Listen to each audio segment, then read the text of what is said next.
Bakit pa yung pagkakita ng babae? Nakasampa na. Hindi natin pwede ibaba yan. Diba? Papadilit ka lang doon. Ano ka ba? Huwag natin gagamitin yung reliyon natin para lang sa isang pagkakamali. Papadilit ka lang po. Hindi na maawa. Alam mo ang protocol natin pag na-tow. Ano po ang protocol pag na-tow na? Yun ako, sir. Hindi lang napipilip ka lang ako. Yun nga po, gusto ko lang malaman kung alam nyo po yung patakaran pag na-tow na ang isang illegal parking. Ano po patakaran natin? Yun, hindi lang po mano. Pwede yung mga... Hindi na? Hindi lang po pero yung sir, bakit pwede naman... Wala kasi pera pa ito gusto. Wala akong Hindi na pwedeng ibaba pag nakasampa. Tama ba? Ngayon, pinagbibigyan lang natin yan pag hindi pa naisasampa at nakapag-present ka ng lisensya. Ngayon, nakasampa po yan. Hindi kita pa pagbibigyan. Unang-una, naka-uniforme ka. Pag pinagbigyan kita, siyempre, anong sasabihin ng taong bayan, di ba? Dapat tayo mismo, tayo yung nagpapatupad. Ano kasi ako, nagpaano kami ng libre sa kayo. May tamang paradahan yan. Opo, nasa loob Diba? na kasi lalabas ko nga, ipapagod ko dyan. Bakit kasi iniwan nyo sa bangketa? Di ba? Mas nakakahiya yan. Pag pinagbigyan ko kayo, lalo na naka-uniforme ka pa. Tapos lang po namin ang pre. May tamang paradahan. May tamang paradahan, hindi po dyan. Hindi natin kina-question yung libreng sakay dahil na napakalaking tulong po yan. Ang problema natin, yung sasakyan nyo mismo, nakalimutan nyo na iparada sa maayos. Ngayon, pag bibigyan ko kayo, pag hindi pa naisampa. Ang problema na isampa. Pag binaba po natin yan, anong sasabihin? Tayo mismo lumabag sa protocol, sa procedure natin, di ba? Mas nakakahiya po yan, mapupulaan po tayo lalo niyan pag ginawa natin yan. Kung gusto mo, pwede ka sumama. Tapos doon na lang po sa impounding.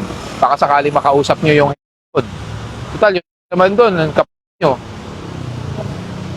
Pero dito po sa kalsada, hindi ko po mapagbibigyan yan. Kung hindi pa nakasampa yan, pagbibigyan kita. Ang problema na isampa.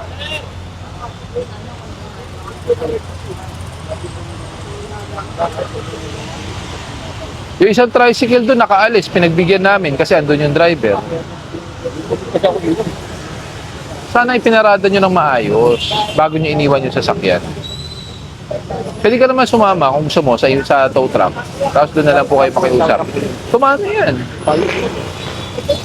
Wala tayong magagawa dahil naisampa na yan eh. Saka first and foremost, parte ka ng enforcement eh. Alam mo dapat kung saan ng bangketa, di ba? Ganun na lang. Doon na lang sa impounding, pero dito sa kalsada hindi ko mapagbibigyan talaga yan. Wala pang gasolina yan.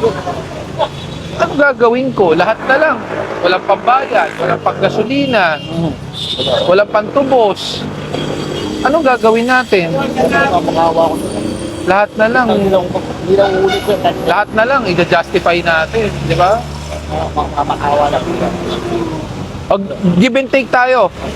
Tutuluyan kita, bibigyan kita ng panggas. O ano? Give and take tayo. Pabibigyan kita ng panggas. Give and take tayo. Kung ayaw mo, eh wala. Nakasampa na nga. Pag hindi nakasampa, pagbibigyan kita, walang problema. Tulad ng isang driver, pinagbigyan ko. Ang problema, wala ka.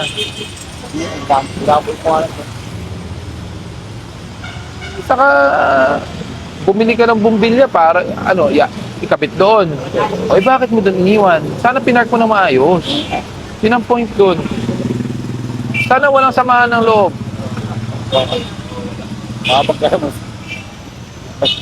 Inaayos lang natin ng tama. Mahirap kasi kung lagi tayong magkokompromiso.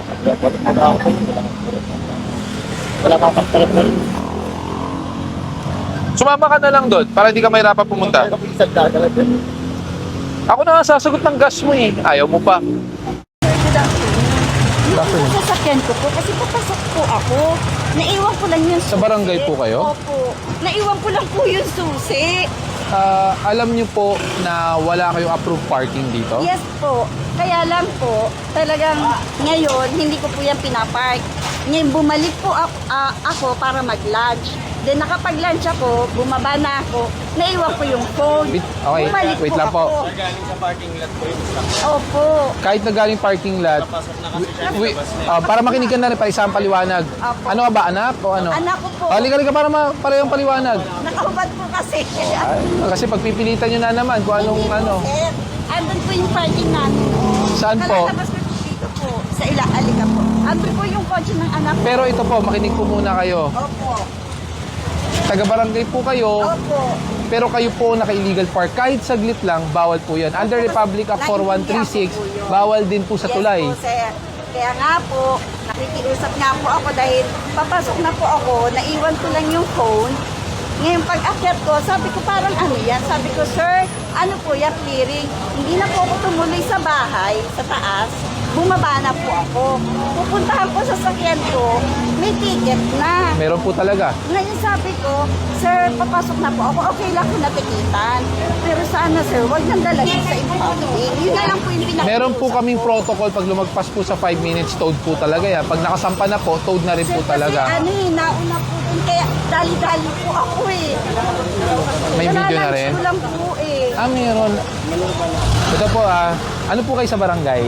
Stop po. Staff kayo. Opo. Yung tao po namin, kanina pa pong umaga, mga 9 a.m. nandito. Na-surveillance na po kayo. Ang mga sasakyan nyo, dyan po talaga nakaparada. Hindi, sir. Kasi Na-surveillance na po nga, namin. ang pasok ko po kasi 8:30, pumasok po ako. Umuwi ako ng So, pinark pinark nyo nga po talaga Opo, dyan. kasi hindi ko na po ibinaba dahil pag ibinababa ko po, yung ito, ang anak ko, ang nag-aakyat. Kasi hirap po ako Napasurvey na po kasi namin to. Talagang dyan po kayo pumaparada eh. Paabot nga yung video natin bago dumating yung operation para makita na yung sasakyan nila talaga nakaparada sa labas.